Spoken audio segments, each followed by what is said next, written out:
সীতা দেবীর বিরহে কাতর শ্রীরামচন্দ্র নিজের সমস্ত দুঃখ দূর করতে কোন অলৌকিক ব্রত পালন করেছিলেন? আজকের দিনে এই ব্রত কথা শ্রবণ করলে 1000 গোদানের পুণ্যফল পাওয়া যায়। আসুন শুনে নেই সেই পরম পবিত্র মোহিনী একাদশী ব্রত মাহাত্ম্য। কর্মপুরাণে বৈশাখ শুক্লপক্ষের মোহিনী একাদশী ব্রত মাহাত্ম্য বর্ণনা করা হয়েছে। মহারাজ যুধিষ্ঠির বললেন, হে জনার্দন, বৈশাখ শুক্লপক্ষে একাদশীর কি নাম, কি ফল, কি বিধি, এ সকল কথা আমার নিকট বর্ণনা করুন। উত্তরে ভগবান শ্রীকৃষ্ণ বললেন, হে ধর্মপুত্র, আপনি আমাকে যে প্রশ্ন করেছেন, পূর্বে শ্রীরামচন্দ্র বিশিষ্টের কাছে এই একই প্রশ্ন করেছিলেন। তিনি জিজ্ঞাসা করেছিলেন, হে মুনিবর, আমি জনকনন্দিনী সীতার বিরহজনিত কারণে বহু দুঃখ পাচ্ছি, তাই একটি উত্তম ব্রতের কথা আমাকে বলুন, যার দ্বারা সর্বপাপ ক্ষয় ও সর্বদুঃখ বিনষ্ট হয়। এই কথা শুনে বিশিষ্টদেব বললেন, হে রামচন্দ্র, তুমি উত্তম প্রশ্ন করেছ।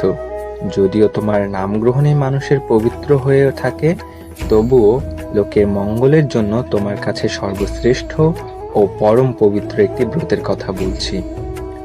বৈশাখ মাসের শুক্লপক্ষে একাদশী মোহিনী নামে প্রসিদ্ধা।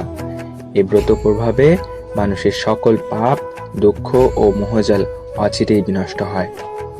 তাই মানুষের উচিত সকল পাপক্ষয়কারী ও সর্বদুঃখ বিনাশী এই একাদশী ব্রত পালন করা।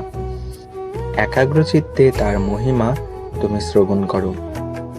এই কথা শ্রবণ মাত্রেই সমস্ত পাপ বিনষ্ট হয়। পবিত্র সরস্বতী নদীর তীরে ভদ্রবতী নামে এক সুশোভনা নগরী ছিল।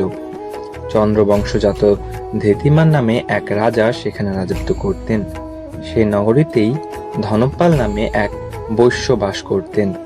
তিনি ছিলেন পুণ্যকর্মা সমৃদ্ধিশালী ব্যক্তি।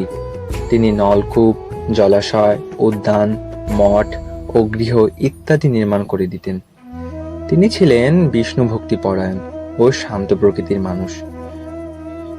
সুমনা, দ্যুতিমান, মেধাবী, সুকৃতি ও ধৃষ্টবুদ্ধি নামে তার 5 জন পুত্র ছিল। পঞ্চম পুত্র ধৃষ্টবুদ্ধি ছিল অতি দুরাচারী। সে সর্বদা পাপ কার্যে লিপ্ত থাকত। পরস্ত্রী সঙ্গী, বেশ্যাসক্ত, লম্পট, দ্রুতক্রিয়া প্রভৃতি পাপে সে অত্যন্ত আসক্ত ছিল। দেবতা, ব্রাহ্মণ ও পিতামাতার সেবায় তার একেবারেই মতি ছিল না। সে অন্যায় কার্যে রত, দুষ্ট স্বভাব ও প্রীতিধন ক্ষয়কারক ছিল। সব সময় সে অভক্ষ, ভক্ষণ ও সুরাপানে মত্ত থাকত। পিতা ধনপাল একদিন পথ চলছিলেন। হঠাৎ তিনি দেখতে পেলেন ধৃষ্টবুদ্ধি এক বেশ্যার গলায় হাত রেখে নিঃসংকোচে ঘুরে বেড়াচ্ছে। তার নির্লজ্জ পুত্রকে এভাবে চৌরাস্তায় ভ্রমণ করতে দেখে তিনি অত্যন্ত মর্মাহত হলেন। এই কুস্বভাব দর্শনে ক্রুদ্ধ হয়ে তিনি তাকে গৃহ থেকে বার করে দিলেন। তার আত্মীয় স্বজনও তাকে পরিত্যাগ করল। সে তখন নিজের অলংকারাদি বিক্রি করে জীবন অতিবাহিত করত। কিছুদিন এইভাবে চলার পর অর্থাভাব দেখা দিল। ধনহীন দেখে সেই বেশ্যাগণও তাকে পরিত্যাগ করল। অন্নবস্ত্রহীন ধৃষ্টবুদ্ধি ক্ষুধা তৃষ্ণায় অত্যন্ত কাতর হয়ে পড়ল। অবশেষে নিজের গ্রামে সে চুরি করতে শুরু করল। একদিন রাজপুরোহিত তাকে ধরে বন্দি করল, কিন্তু পিতার সম্মানার্থে তাকে মুক্ত করে দিল। এভাবে কয়েকবার সে ধরা পড়ল ও ছাড়াও পেল, কিন্তু তবুও সে চুরি করা বন্ধ করল না। তখন রাজা তাকে কারাগারে বদ্ধ করে রাখলেন। বিচারে সে কষাঘাত দণ্ডভোগ করল। কারাভোগের পর অনন্য উপায়ে ধৃষ্টবুদ্ধি বনে প্রবেশ করল। সেখানে সে পশু পাখি বধ করে তাদের মাংস ভক্ষণ করে অতি দুঃখে পাপময় জীবন যাপন করতে লাগলো। দুষ্কর্মের ফল কেউ কখনো সুখী হতে পারে না, তাই সে ধৃষ্টবুদ্ধি দিবারাত্রি দুঃখাশোকে জর্জরিত হলো। এভাবে অনেক দিন অতিবাহিত হলো।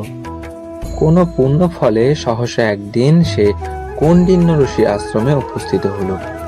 বৈশাখ মাসে ঋষিবর গঙ্গা স্নান করে আশ্রমের দিকে প্রত্যাবর্তন করছিলেন। শোকাকুল ধৃষ্টবুদ্ধি তার সম্মুখে উপস্থিত হলো। ঘটনাক্রমে ঋষির বস্ত্র হতে এক বিন্দু জল তার গায়ে পড়ল। সেই জল স্পর্শে তার সমস্ত পাপ দূর হলো। হঠাৎ তার শুভবুদ্ধির উদয় হলো। ঋষির সামনে সে কৃতাঞ্জলি পুটে প্রার্থনা করতে লাগলো, হে ঋষি শ্রেষ্ঠ, যে পুণ্য প্রভাবে আমি এই ভীষণ দুঃখ যন্ত্রণা থেকে মুক্ত লাভ করতে পারি তা কৃপা করে আমাকে বলুন। ঋষিবর বললেন, বৈশাখ মাসের কি শুক্লপক্ষের মোহিনী নামে যে প্রসিদ্ধ একাদশী আছে, তুমি সেই ব্রত পালন করো। এই ব্রতের ফলে মানুষের বহু জন্মার্জিত পর্বত পরিমাণ পাপরাশিও ক্ষয় হয়ে থাকে। মুনি বশিষ্ঠ বললেন, কৌণ্ডিন্য ঋষির উপদেশে শ্রবণ করে প্রসন্ন চিত্তে ধৃষ্টবুদ্ধি সেই ব্রত পালন করল। হে মহারাজ রামচন্দ্র, এই ব্রত পালনে যে নিষ্পাপ হলো। হে মহারাজ রামচন্দ্র, এই ব্রত পালনে সে নিষ্পাপ হলো। দিব্যদেহে লাভ করে সে অবশেষে গরুড়ে আরোহণ করে সকল প্রকার উপদ্রবহীন বৈকুণ্ঠ ধামে গমন করল। সে হে রাজন, ত্রিলোকে মোহিনী ব্রত থেকে আর শ্রেষ্ঠ ব্রত নেই। যজ্ঞ, তীর্থস্থান, দান ইত্যাদি কোনো পূর্ণ কর্মই এই ব্রতের সমান নয়। এই ব্রত কথা শ্রবণ কীর্তনে সহস্র গৌদানের ফল লাভ হয়। এখানে মোহিনী একাদশী ব্রত দেওয়া হয়েছে।